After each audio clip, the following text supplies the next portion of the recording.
নমস্কার, টি গোবিন্দ অফিসিয়ালে আবার আপনাদের সবাইকে স্বাগত। আজকে জানব বিশ্বের বড় ৩টি দেশের নাম ও তাদের সম্বন্ধে সংক্ষিপ্ত ধারণা। Number 1, Russia. রাশিয়া আয়তনের দিক থেকে বিশ্বের প্রথম রাষ্ট্র।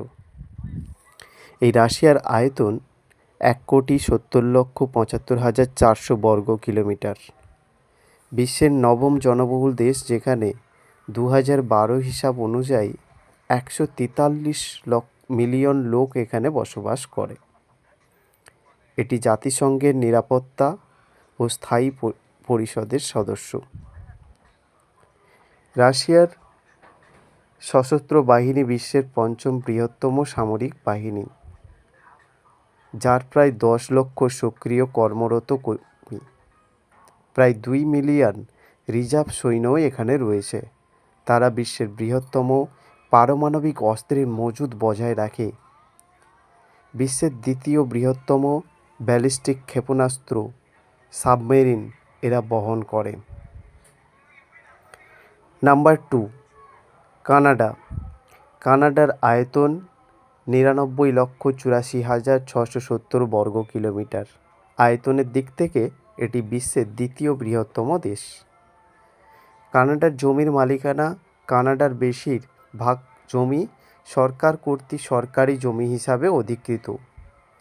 এগুলি ক্রাউন ল্যান্ড নামেও পরিচিত। কানাডার প্রায় 89% ভূমি ক্রাউন ল্যান্ড। কানাডার সৈনিক। 2023 সালে কানাডার সামরিক ব্যয় ছিল প্রায় 27.2 বিলিয়ন মার্কিন ডলার, যা দেশের মোট দেশজ উৎপাদনের প্রায় 1.3%, যা দেশ অনুসারে সামরিক ব্যয়ের ক্ষেত্রে এটিকে 16তম স্থানে রাখে। নাম্বার 3, চীন। চীনের আয়তন প্রায় 96 লক্ষ বর্গ কিলোমিটার। আয়তনের দিক থেকে এটি বিশ্বের তৃতীয় বৃহত্তম দেশ। এশিয়ার দেশগুলির মধ্যে চীন সবথেকে বড় দেশ।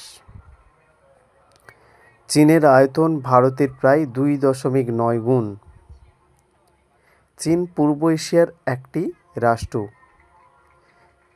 গণপ্রজাতন্ত্র চীন নামেও পরিচিত এই চীন।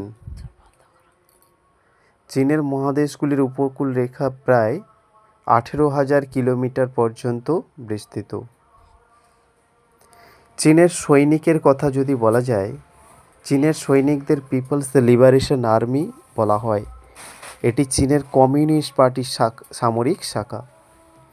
PLA বা পিপলস লিবারেশন অফ আর্মি বিশ্বের বৃহত্তম সামরিক বাহিনীগুলির মধ্যে একটি। এই PLA চীনের স্থল, সমুদ্র ও বিমান বাহিনীর একীভূত সংগঠন। Thank you.